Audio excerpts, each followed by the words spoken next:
Hello friends, Pratyush join कसं करायचं आणि जॉईन केल्यानंतर नेमके कोणते बेनिफिट्स मिळतात हे जाणून घेऊया प्रत्युषचे मॅनेजिंग डायरेक्टर मिस्टर राहुल बिरादर सर यांच्याकडून. एक सबस्क्रिप्शन आहे, ते सबस्क्रिप्शन घ्यायचं प्रत्युषा बिझनेसचं.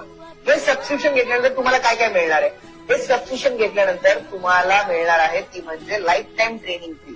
तुम्हाला व्यवसाय कसा करायचा, हा व्यवसायात कसे पैसे मिळवता येतात, त्या व्यवसायात तुम्हाला कुठे अडचण येते, मदत लागते, सगळं गाईड केलं जातं. तुम्हाला एक गोष्टीचा मी शब्द देतो, तुम्ही तुमच्या मुलाला जेवढं शिकवलं नसेल ना त्याच्यापेक्षा जास्त तुम्हाला या व्यवसायामध्ये एक महिलेला शिकवते कसा व्यवसाय करायचा. हा शब्द माझा आहे, विश्वास ठेवा. दुसरी गोष्ट, लाईफ टाईम तुम्हाला याच्यामध्ये ट्रेनिंग फ्री आहे, पण तुम्हाला याच्यामध्ये कंपनीकडनं लाईफ टाईम सर्व्हिस दिली जाते. सर्व्हिस म्हणजे काय, तुम्हाला ₹1 चार्जेस द्यावं लागत नाही शिपिंगचे, ₹1 चार्जेस देण्याची गरज नाहीये. तिसरी गोष्ट, तुम्हाला याच्यामध्ये प्रत्यक्ष ऑल प्रोडक्ट मध्ये काम करता येतं. म्हणजे असं नाहीये की